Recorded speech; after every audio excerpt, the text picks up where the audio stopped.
Assalamualaikum warahmatullahi wabarakatuh. Waalaikumsalam warahmatullahi wabarakatuh. Alhamdulillahirabbil alamin wassalatu wassalamu ala asyrafil anbiya'i wal mursalin wa ala alihi washabihi ajmain.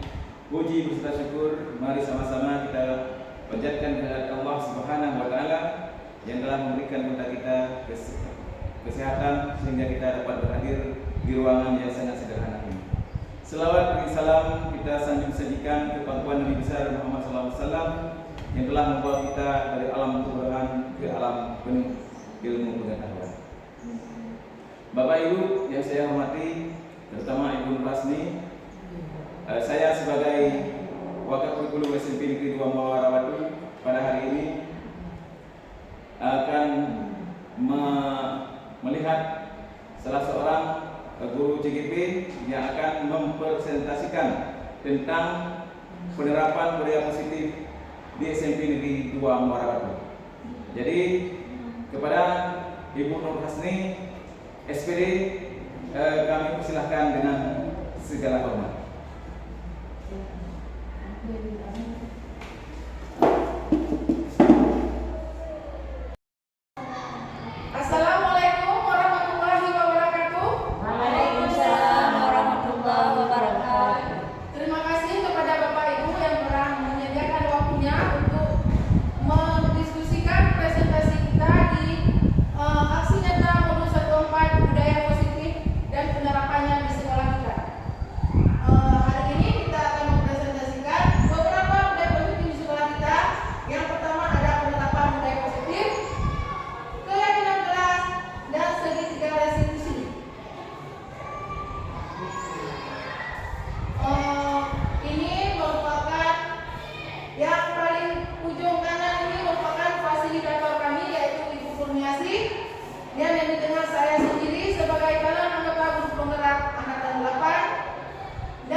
Dari pertama kita datang ke sekolah tepat waktu, mengakses seluruh ADN pembelajaran. Yang kedua, teori motivasi atau hukuman dan penghargaan segitiga restitusi. Yang ketiga, keyakinan keras. Nanti kita akan melihat beberapa contoh demokrasi dari keyakinan keras. Dan yang keempat, kebutuhan dasar manusia. Yang kelima, ada 5 posisi kontrol. Nanti itu juga akan jadi pembahasan kita pada slide berikutnya. Dan yang terakhir, segitiga restitusi. Disiplin positif di sini sangat banyak manfaatnya. Baik itu untuk kita, untuk siswa, dan seluruh keluarga sekolah. Yang makna disiplin positif ini bisa dikemukakan oleh Ki Hajar Dewantara maupun Diana Gosen, di mana kedua pakar pendidikan mengartikan disiplin sebagai bentuk kontrol diri, yaitu belajar untuk kontrol diri agar dapat mencapai suatu tujuan mulia. Itu merupakan penalaran dari Ki Hajar Dewantara. Dan tujuan mulia di sini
berarti wadah besar dari sikap perilaku kita atau nilai-nilai untuk merupakan kita berperilaku. Contohnya, kebajikan yang ingin kita capai oleh setiap anak itu kita kenal dengan profil belajar Pancasila yang memiliki 6 unsur atau 6 karakternya. Yang pertama, atau 6 dimensi ya, beriman dan bertakwa kepada Tuhan Yang Maha Esa dan berakhlak mulia. Yang kedua, berkebinekaan global, gotong royong, kreatif, bernalar tertib, dan mandiri.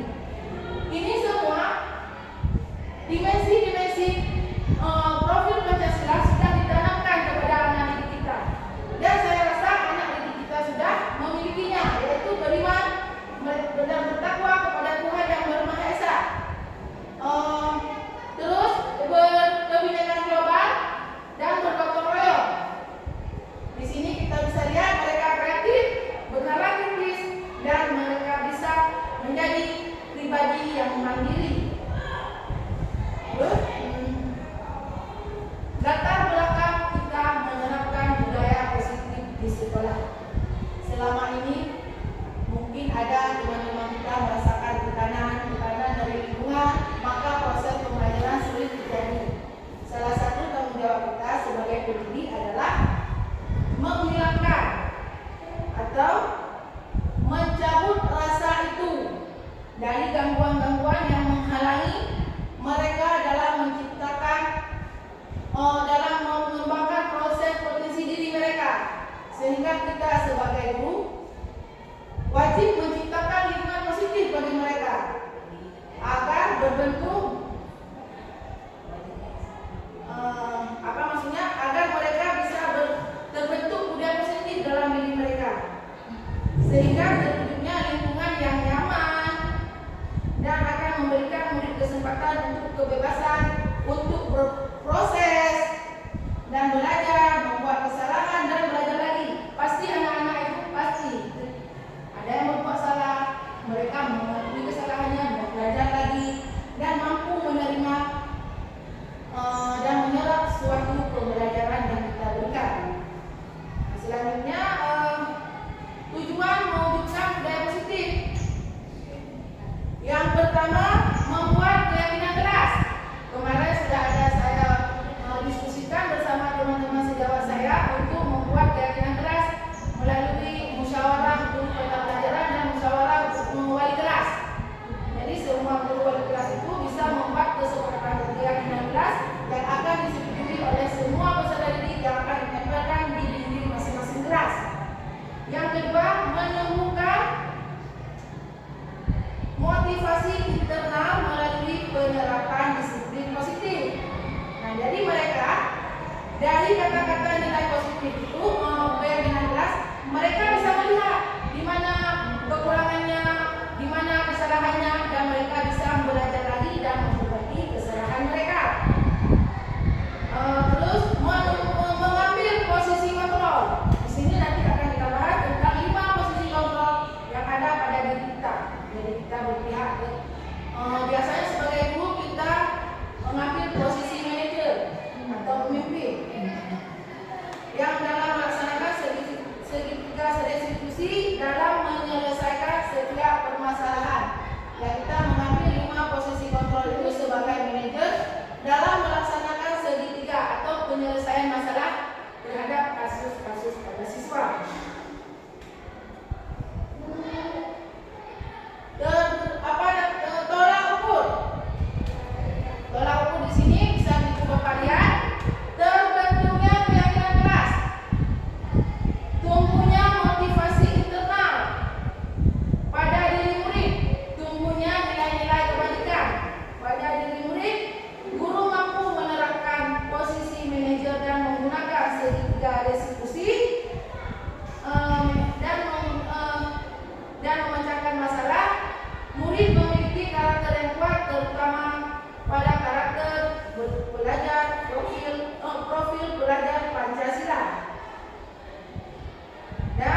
diseminasikan bersama rekan guru.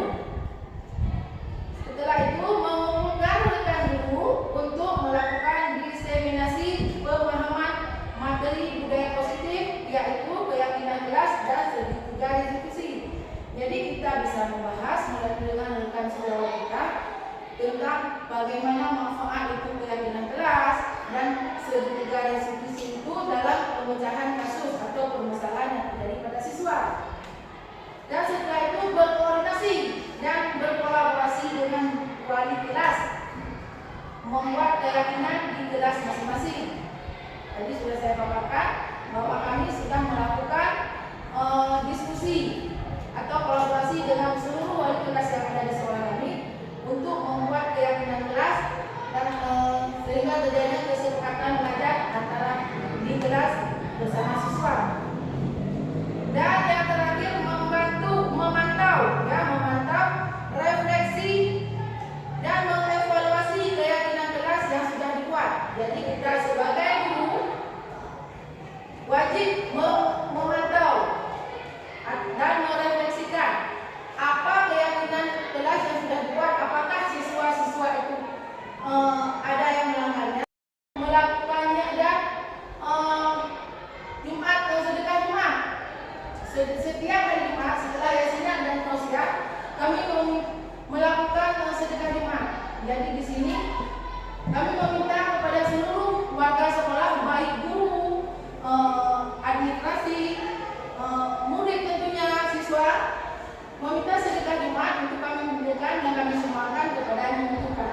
Itu sudah kami lakukan selama dari setelah habis 2021 kayaknya 2021 itu sudah kami lakukan, yang kami kumpulkan dan kami berikan kepada orang yang membutuhkan, ke masjid atau ke tempat asuhan dan ke tempat kuliah. Habis itu ada olahraga yaitu baris berbaris dan olahraga yang jalan ya.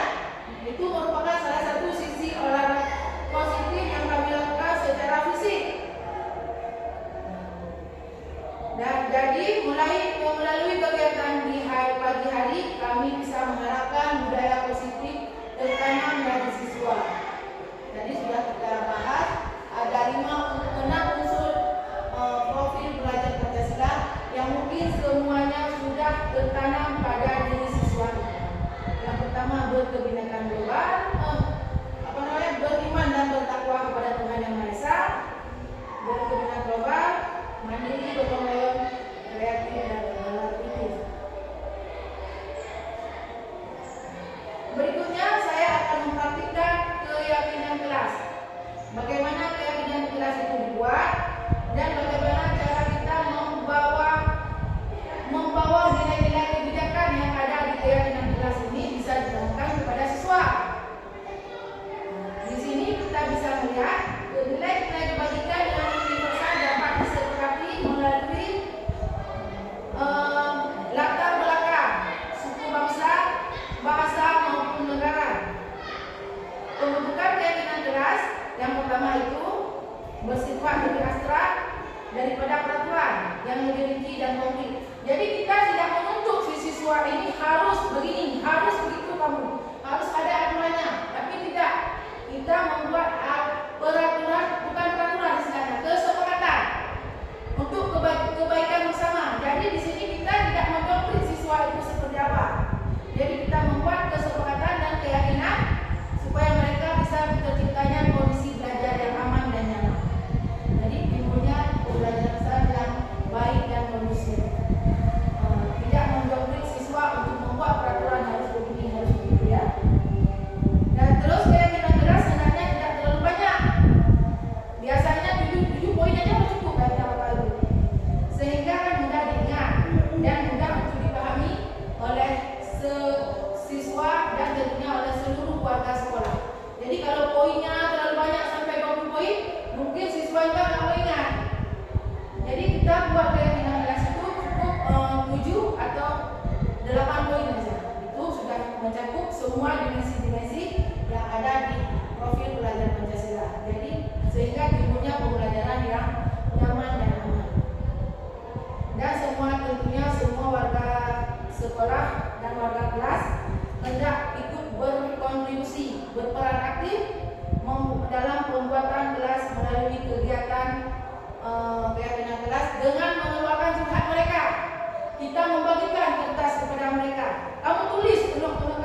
sehingga membuat kamu nyaman dan aman. Tidak ada gangguan, maksudnya dari pihak luar.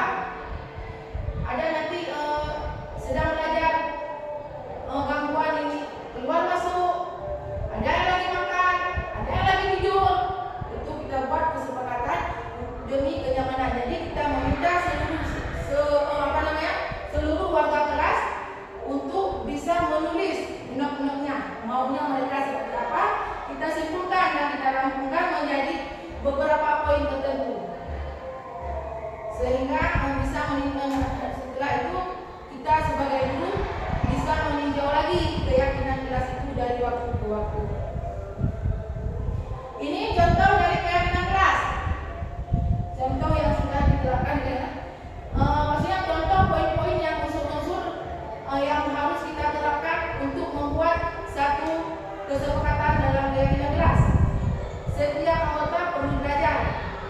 Jadi nanti mereka buat, kita tulis satu elemennya, poinnya setiap anggota itu harus belajar. Jadi bahasa apa yang harus kamu siapkan? Nah itu anggota itu merasa senang. Setelah itu mereka melakukan tugas, mengerjakan semua tugasnya dan menghargai, merasa aman. Yang kedua, terusnya lagi merasa selalu bersikap positif. Itu kita ciptakan pada siswa sehingga mereka bisa memberikan curhatannya, bagaimana tindakan kamu supaya kamu bisa selalu bersikap positif. Di sini kita bisa tulis. Nanti siswa di sini tulis ya, bagaimana cara saya untuk bersikap positif sehingga saya bisa nyaman dalam belajar. Kita tulis kasih poin-poin ini kepada mereka agar mereka bisa kita beli kepada mereka sehingga kamu bisa menjadi yang terbaik di kelas. Dengan bersikap positif, kamu nanti akan muncul di kelas. Jadi mereka semua berlomba-lomba kayaknya ingin menjadi yang terbaik dan percaya, menghormati orang lain dan menjaga barang miliknya. Ada bertanggung jawab atau berkomitmen kepada semua setiap tugas yang diberikan oleh guru dan senantiasa membantu kawan-kawannya. Jadi di sini kita berikan motivasi untuk mereka. Kamu itu harus banyak membantu orang, karena kita dengan membantu orang itu kita dengan bergotong royong, mungkin dari segi ini pahalanya lebih melimpah untuk kita. Jadi kita tanamkan hal itu kepada mereka sehingga mereka bisa saling membantu siswa temannya. Misalnya ada yang piket 5 orang misalnya, yang datangnya cuma 3 orang, pasti siswa yang 3 orang itu nggak mau tercover dan nggak bisa tercover membersihkan ruangan. Jadi kita bisa bisa memberikan suatu motivasi kepada kawan yang lain untuk bisa membantu kawan yang tidak datang hari ini untuk mengerjakan tugas piketnya.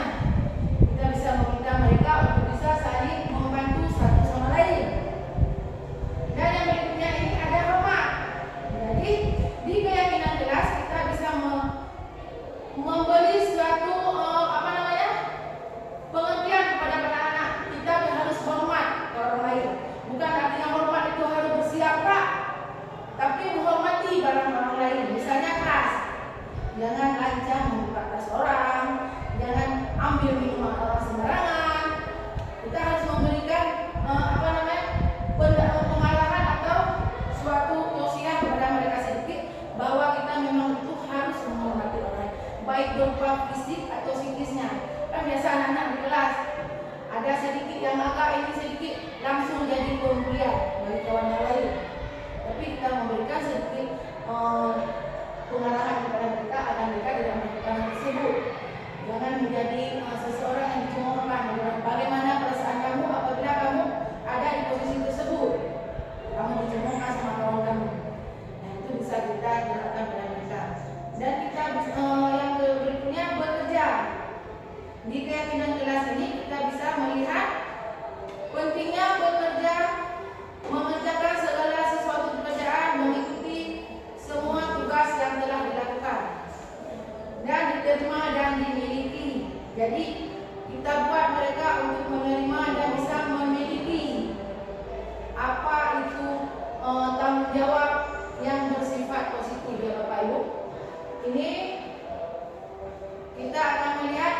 praktik dari keyakinan jelas. Praktiknya dari keyakinan jelas. Nanti saya akan praktik dari keyakinan jelas ya Bapak. Oke, ini sudah saya kerjakan kemarin. Praktik keyakinan jelas yang saya sudah buat dengan siswa-siswa saya di kelas, Bapak Ibu. Mungkin ada yang lebih dari Ibu bisa membuat nanti lebih daripada saya. Ini ada sedikit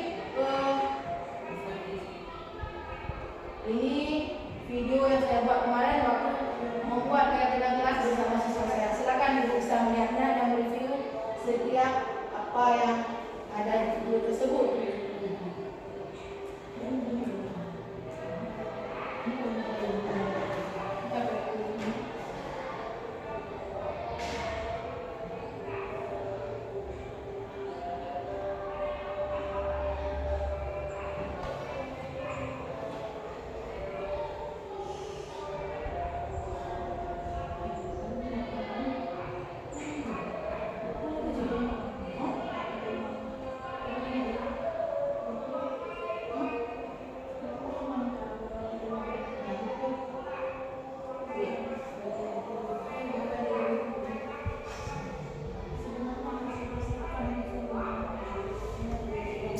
Ibu bisa melihat apa ini video yang saya buat kemarin Bapak Ibu tentang penerapan keyakinan kelas di kelas. Sebelumnya kita memberi sedikit pencerahan kepada mereka, karena mereka pun agak bingung juga dengan apa itu keyakinan kelas, untuk apa itu dibuat. Jadi kita sedikit bisa memberikan penjabaran kepada mereka tentang keyakinan kelas itu untuk apa dan tujuannya dan manfaatnya ke depannya.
Sambil Ibu melihat video yang saya buat bersama siswa tentang keyakinan kelas, Bapak Ibu bisa mereviewnya atau di mana ada kekurangan misalnya dan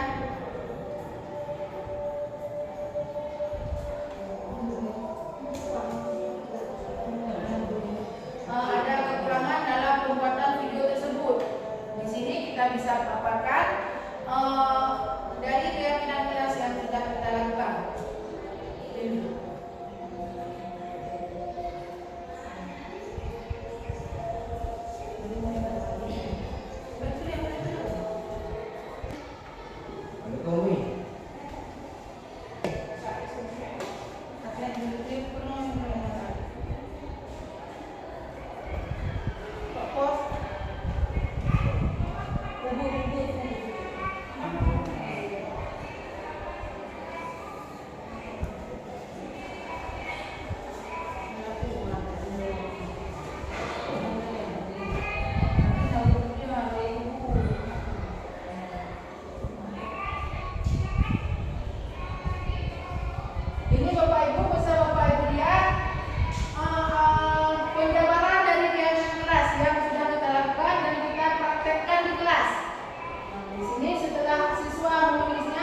dan kita suruh tempelkan ke posisinya ke papan tulis.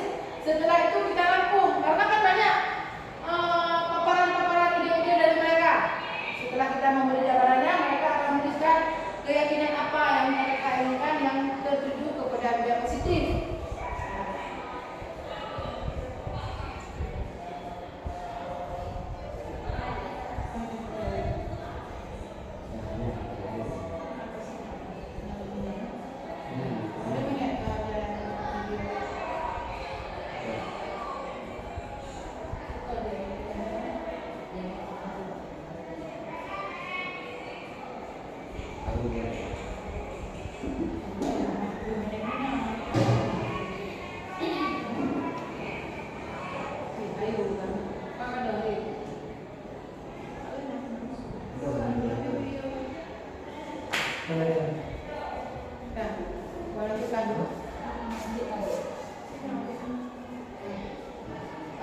Dari video tadi kita bisa melihat manfaat dari keyakinan yang sudah kita buat.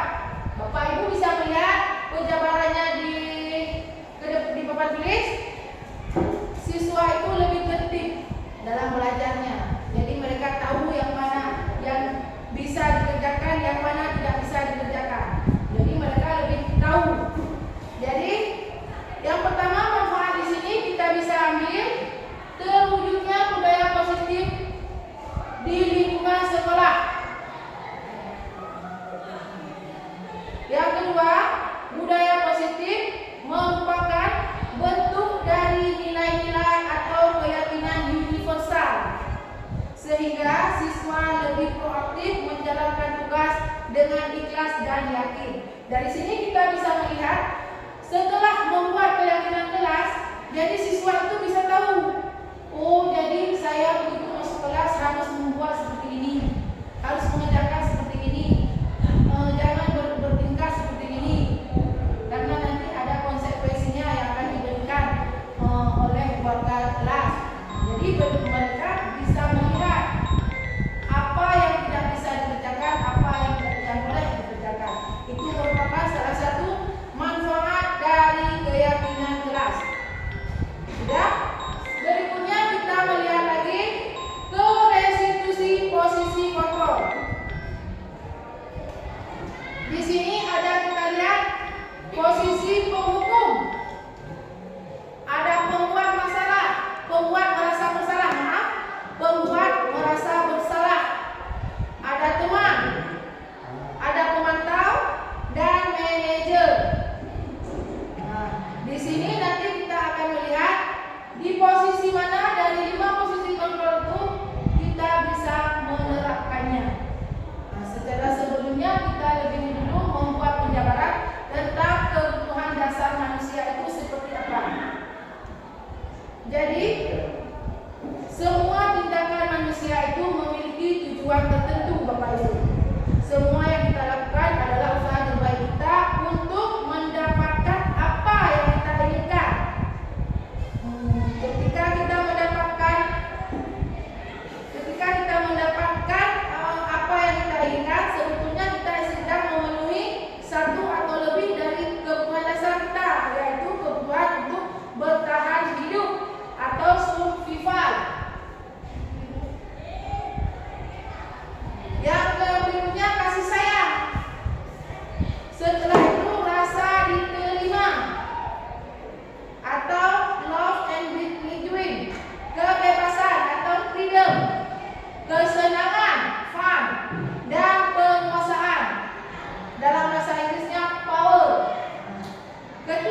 posisi ini semua berupa hubungan baik yang terjadi antara guru dan murid.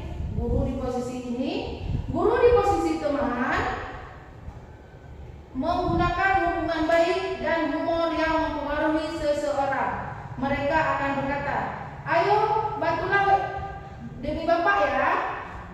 Ayo ingat kamu dengan bantuan Bapak selama ini. Nah, itu merupakan teman. Dia kita membuat kita posisi kita dengan sesuatu sebagai teman. Kamu bantu Bapak ya hari ini ya. Kamu ingat gak hari ini bantuan Bapak selama ini untuk kamu? Ya sudah. Kali ini tidak apa-apa, nanti biar ibu yang bereskan. Itu merupakan salah satu kata-kata posisi kita sebagai teman. Hal negatif dari posisi teman adalah bila suatu saat guru tersebut tidak membantu mereka atau murid, maka murid itu akan kecewa dan berkata, saya pikir Bapak Ibu teman saya. Ternyata murid merasa murid dikecewakan dan tidak mau lagi berusaha. Hal ini yang akan memungkinkan timbul adalah murid hanya akan bertindak untuk guru tersebut. Nah, jadi dia mengharapkan sesuatu, jadi tidak bekerja dengan ikhlas, jadi mengharapkan imbalan dari gurunya. Murid akan tergantung kepada guru tersebut. Itu merupakan di posisi teman. Jadi dari hasil apa yang direview dari posisi teman, kita bisa melihat dampak positifnya dan dampak negatif.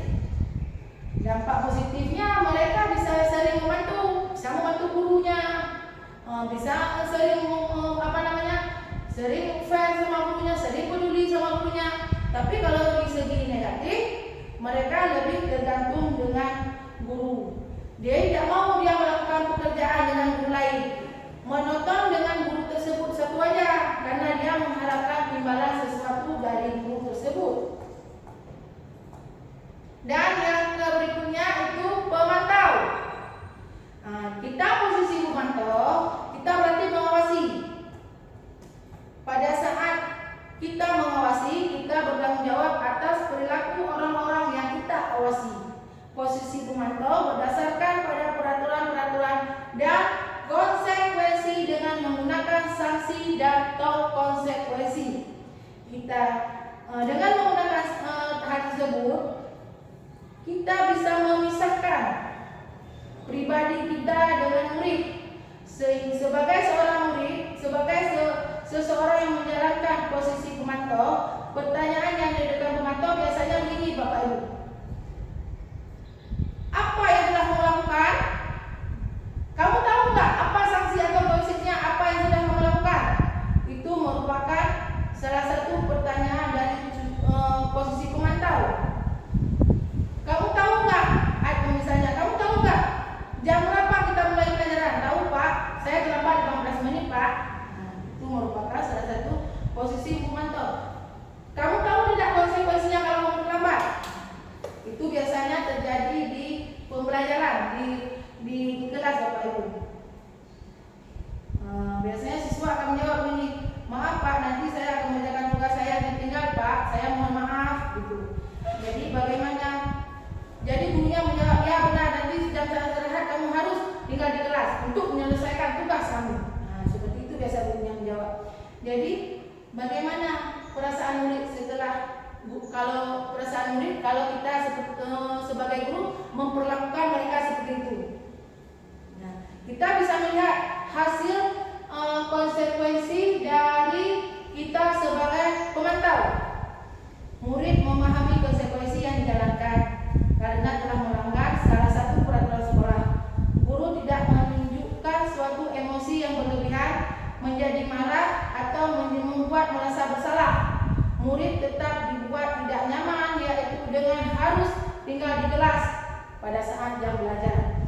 Jadi guru tetap harus memantau murid pada saat jam mengerjakan tugas di jam istirahat karena murid tidak bisa ditinggal seorang diri. Itu sebagai posisi pemantau kita Bapak Ibu. Jadi kalau kita pun memberikan mereka hukuman, tetap kita harus tetap memantau mereka.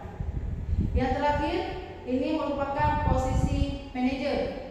Mungkin di sekolah Bapak Ibu kita banyak berada di posisi manajer. Jadi kalau posisi manajer itu biasanya kita di kelas, bukan mesti kalau manajer itu harus pemimpin teratas. Di kelas juga kita sebagai posisi manajer. Jadi di warga kelas kita sebagai pemimpin mereka. Jadi kita fokus kepada murid untuk membahagiakan.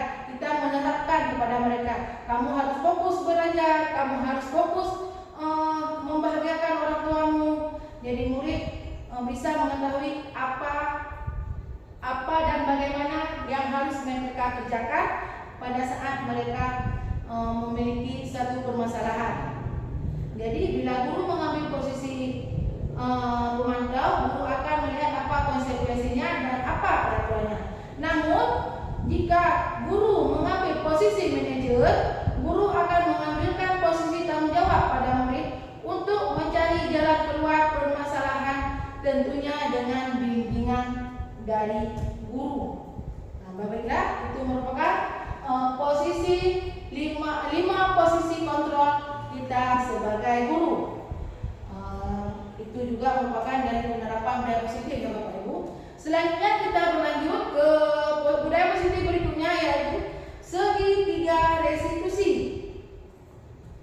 Di segitiga restitusi ada 3 hal yang harus kita jalankan. Misalnya ada permasalahan.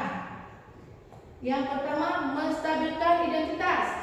Kita bisa menstabilkan identitas pada siswa kita. Yang kedua, validasi tindakan yang salah. Nah, seperti lambangnya ada segitiga restitusi, sisi kiri, sisi kanan, dan sisi bawah. Yang terakhir ada menanyakan keyakinan mereka, Bapak Ibu. Keyakinan mereka tentang apa yang sudah mereka kerjakan. Dari segitiga restitusi ini kita bisa melihat 3 proses tahapan tersebut yang didasarkan pada prinsip-prinsip utama dari 3 teori kontrol. Yang pertama,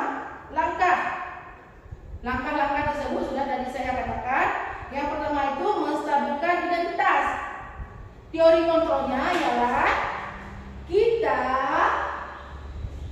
semua akan melakukan hal yang terbaik yang bisa kita lakukan. Yang kedua, validasi tindakan yang salah. Jadi teori kontrol di sini, semua perilaku memiliki alasan. Kenapa kamu berbuat seperti itu, Nak? Biasa saya bertanya pada guru, pada siswa.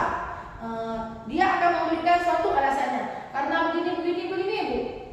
Kita harus meresponnya dengan sangat baik dan kita memberikan satu acuan bahwa tindakan yang kamu lakukan itu salah sebenarnya, anak. Itu harus ada pada tahap langkah kedua. Dan yang ketiga, menanyakan keyakinan mereka. Kita bisa memberikan sedikit motivasi kepada mereka tentang keyakinan. Kita bisa bertolak lagi ke keyakinan kelas yang kuat. Kita bisa mengacu pada ke keyakinan kelas. Nah, seharusnya kamu tahu tidak apa yang keyakinan yang sudah kita terapkan di kelas? Nah, tahu Ibu, pasti mereka mau mengatakan seperti itu. Jadi kita bisa menanamkan hal tersebut kepada mereka.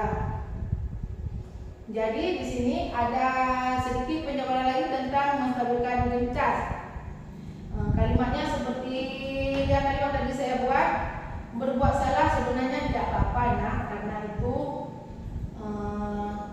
karena manusia tidak ada sempurna. Itu biasanya kalimat yang disampaikan oleh guru terhadap siswanya. Jadi pada bagian ini tujuan dari menstabilkan identitas adalah bagian dasar dari segitiga bertujuan untuk mengubah identitas anak dari orang yang gagal karena melakukan kesalahan menjadi orang yang sukses. Itu tujuan utama dari menstabilkan identitas.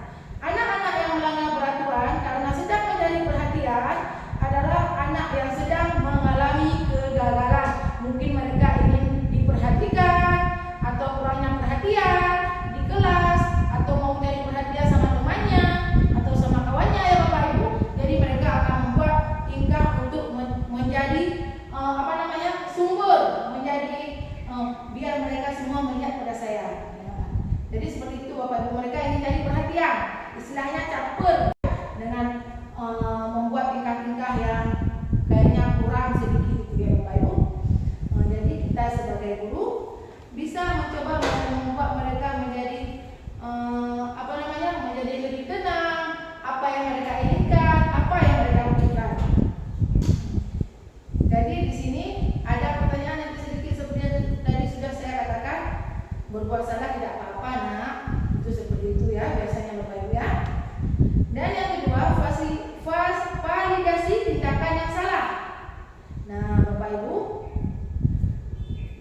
ini tindakan ini bertujuan yaitu untuk memenuhi kebutuhan dasar. Kalau kita memenuhi kebutuhan dasar yang mendasar di sebuah tindakan akan bisa menemukan cara-cara paling efektif untuk memenuhi kebutuhan tersebut. Menurut teori kontrol, semua tindakan manusia baik atau buruk pasti memiliki maksud tujuan tertentu. Seseorang guru yang memahami teori kontrol pasti akan mengubah pandangannya dari teori stimulus respon ke cara berpikir proaktif yang mengalami tujuan dari setiap tindakan. Kita mungkin tidak suka seorang anak yang terus-menerus merengek, tapi bila sikap itu mendapat perhatian kita, maka itu telah memenuhi kebutuhan anak tersebut. Biasanya kalimat-kalimat yang dibuat guru itu bisa dikatakan dengan nada tanpa menghakimi, maksudnya tanpa dia harus memveto seorang anak itu bagaimana. Biasanya kita buat biasanya kamu pasti punya alasan melakukan hal tersebut ya kan? Kamu bisa jadi kamu harus menambahkan maksudnya kamu pasti punya alasan ya kan kenapa kamu melakukan hal tersebut. Mereka pasti akan menjawab. Dan yang terakhir, posisi dia menanyakan keyakinan. Teori kontrol menyatakan bahwa pada dasarnya termotivasi secara internal ya Bapak Ibu. Ketika identitas sukses telah tercapai, maka langkah satu dan tindakan dan tingkah laku yang salah telah divalidasi di langkah kedua. Maka anak siap untuk dihubungkan dengan nilai-nilai yang dia percaya dan berpindah menjadi orang yang diinginkan dengan menjawab pertanyaan-pertanyaan yang menghubungkan keyakinan si anak dengan keyakinan kelas atau keluarganya. Berarti di tahap ini sudah ada penyelesaiannya, di mana mereka bisa bisa menghubungkan setiap tingkah laku itu dengan keyakinan jelas yang mereka sudah sepakati. Itu Bapak Ibu. Di sini ada beberapa kasus yang saya buat, yang kemarin saya temukan di kelas. Ada kasus seorang anak itu terlambat dia ke sekolah. Saya panggil mereka, kenapa kamu terlambat nak? Saya tanyakan mereka. Ternyata setelah saya membuat segitiga restitusi dengan si anak, dia terlambat bukan karena apa-apanya, karena dia itu malam itu sering main HP. Akhirnya dia terlambat. Dan saya panggil dia ke kantor. Saya menanyakan, menstabilkan tindakan. Habis itu saya membuat validasi tindakan yang salah dan menanyakan keyakinannya. Dan setelah itu dia berjanji tidak akan mengulangi lagi perbuatan tersebut karena dia terlambat karena main HP yang tidurnya terlalu kemalaman, sehingga di waktu jam bangun tidur dia terlambat karena tidak terdengar suara alarm dan kakaknya pun sudah memanggil, katanya dia tidak dengar. Ini sebenarnya ini ada Bapak Ibu demonstrasinya saya buat di proyektor, mungkin Bapak Ibu bisa melihatnya nanti. Saya lanjut lagi ke kasus yang kedua. Waktu kemarin jam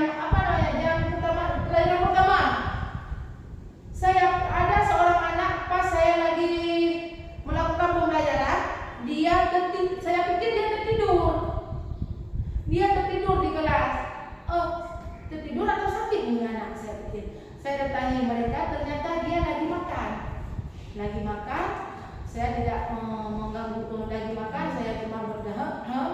Dia pun menghentikan aktivitas makannya. Setelah jam pelajaran besar, saya memanggil dia ke ruangan saya menanyakan, menstabilkan tindakan dia, memvalidasi tindakannya, dan menanyakan keyakinan. Ternyata dari kasus yang saya pecahkan, ternyata si anak tidak sempat sarapan. Begitu masuk kelas, ternyata dia masih dengan perut kosong, dia kelaparan, akhirnya dia makan di kelas. Saya menanyakan keyakinannya, apa keyakinan kelas yang kamu sudah buat? Nah, dia tahu jawab dan dia berjanji tidak akan mengulangi lagi.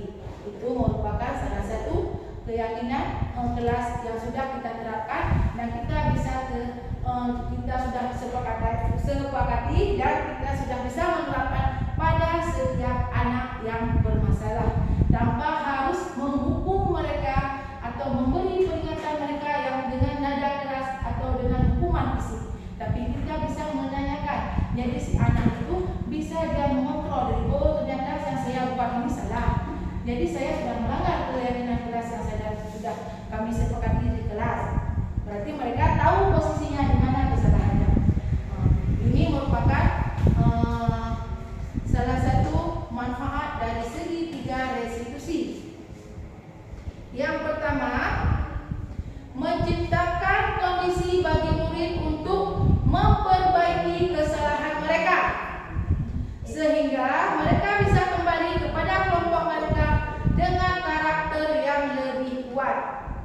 Dan yang kedua, manfaat segitiga yang kedua yaitu melalui segitiga restitusi kita dapat membantu murid menjadi lebih memiliki tujuan, disiplin positif, serta memulihkan dirinya setelah berbuat salah. Itu poin yang penting Bapak Ibu. Jadi setelah kita membuat segitiga restitusi terhadap siswa, jadi mereka bisa memulihkan dirinya.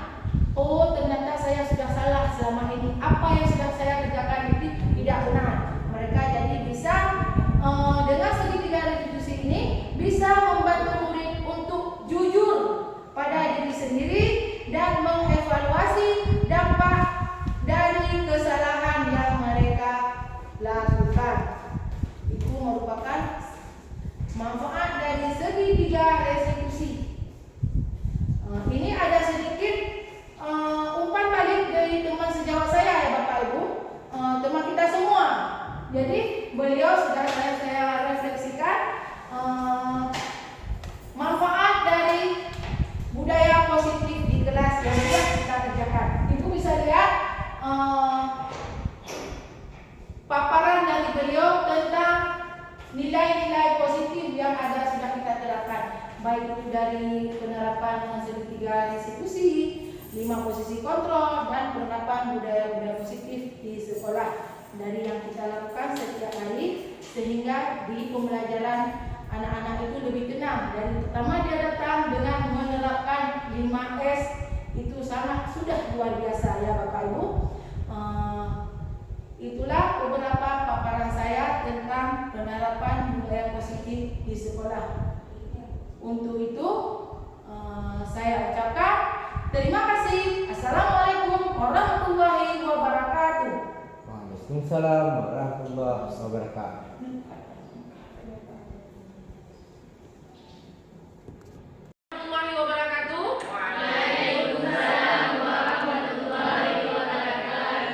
Bagaimana perasaannya hari ini? Apakah kalian sehat? Bagaimana semangatnya belajar hari ini? Luar biasa. Baiklah, tepuk tangan kita semua.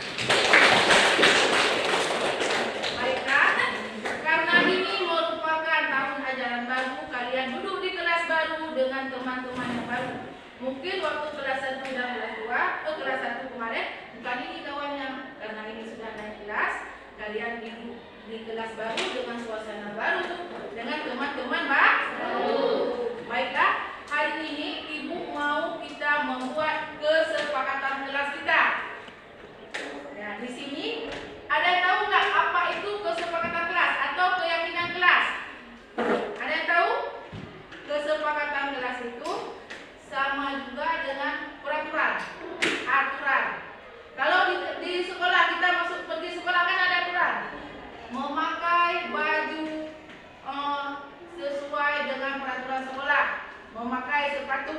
memakai tali pinggang, datang tepat waktu. Itu merupakan peraturan dari sekolah. Jadi di kelas pun kita mau adanya keyakinan kelas istilahnya. Keyakinan kelas dibuat bersama-sama.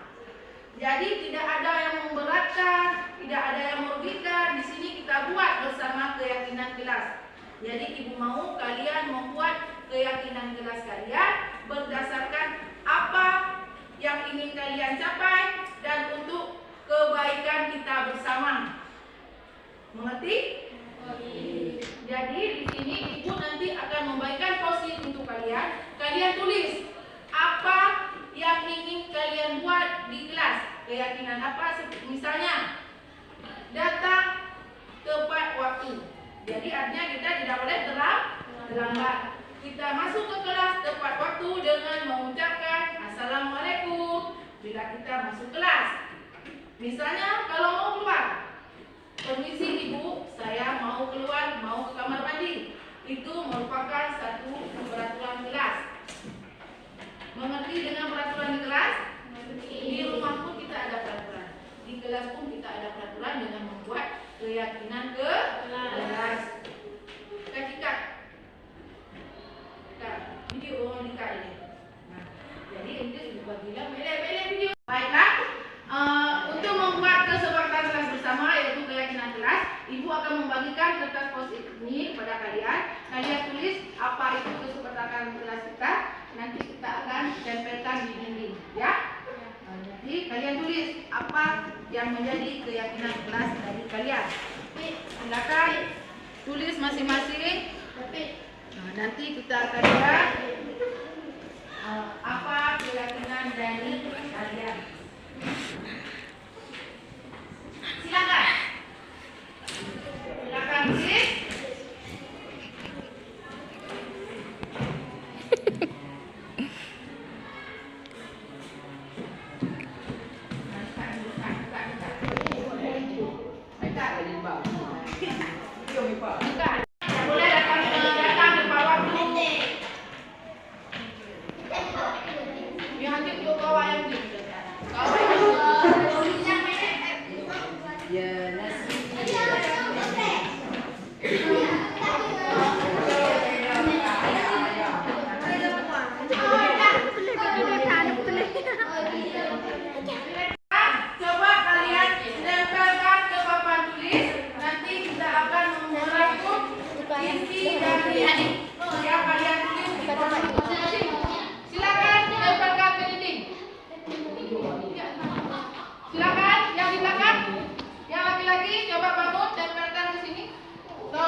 Jangan buang sampah sembarangan.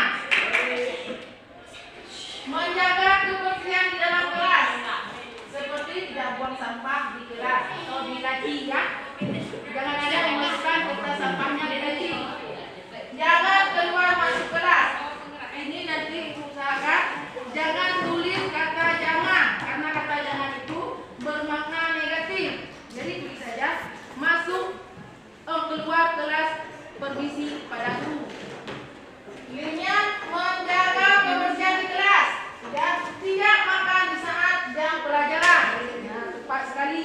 Ibu sangat setuju. Ada banyak dari kalian itu makan di saat jam pelajaran.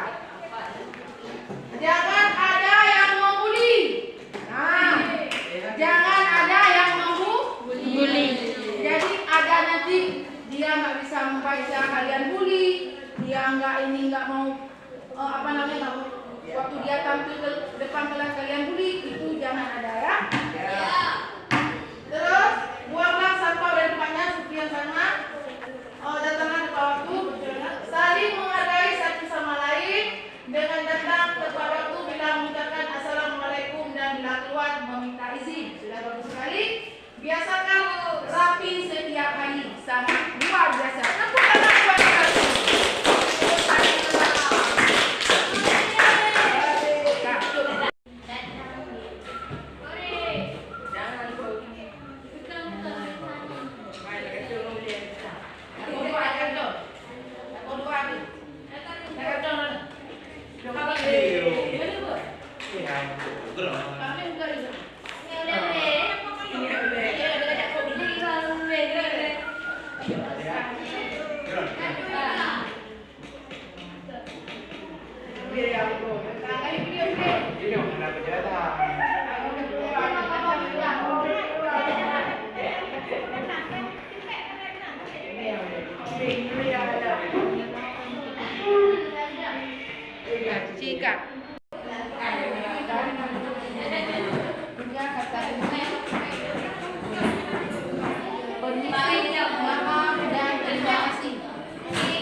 Jadi nomor satunya kalian tempel di sini 1, 2, sudah tempelkan lagi seperti ibu tadi. Ini nomor berapa ini? Datang tepat waktu. Nanti di sini 1 angka 2 angka.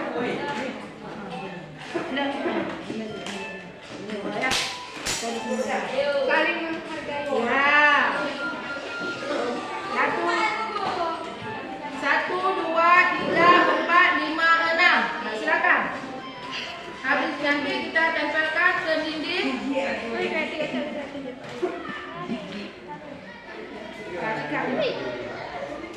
Dikatkan dan kita tempelkan di dinding.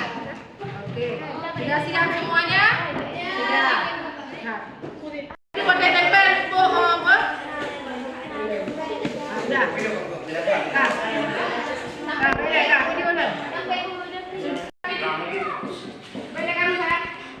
Ini merupakan kesepakatan kelas yang telah kita buat. Coba bisa kalian lihat semua? Mohon kalian mematuhi karena ini bukan dari ibu, tapi dari kalian. Keyakinan ini kalian yang buat dan kalian yang patuhi, ya? Yakin semuanya? Yakin dengan keyakinan kelas ini? Yakin. Kalau yakin, mulai besok ibu harap kalian semua mengikuti apa yang sudah kalian tulis dan kalian buat, ya? Selanjutnya kita akan menempelkan di dinding untuk kalian lihat dan kalian seraikan. Oke, sekarang silakan kita kasih lem dan kita tempelkan di dinding. Ambil lem sebentar, tapi jangan ditarik-tarik. Sudah? Kasih lem. Buat lem yang banyak biar tidak copot.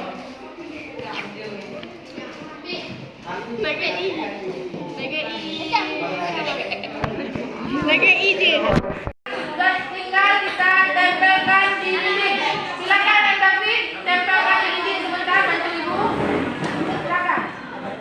Tempelkan di dinding biar kita bisa melihat sama-sama dengan keyakinan kelas kita. Yang rapi, Yang David. Oke. Oh, yang baru. Ya. Silakan sekarang coba Amal Farabi ke depan kelas dan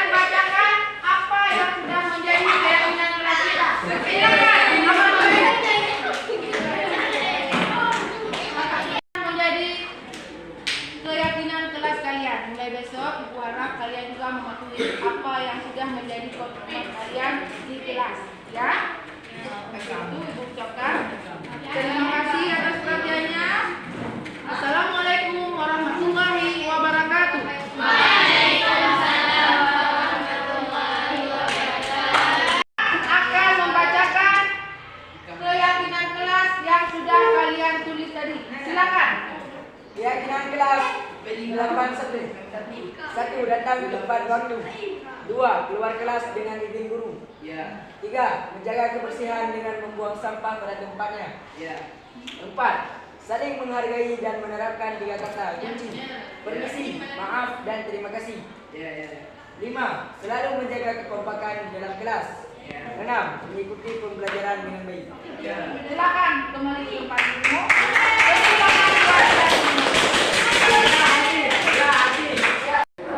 Ini dekat video. Betul dah. Betul dah. Kak Abuna. Silakan, Kak silakan. Turun. Ini dekat dengan Kak nak order ini. Betul tak ni? Kak dekat tu.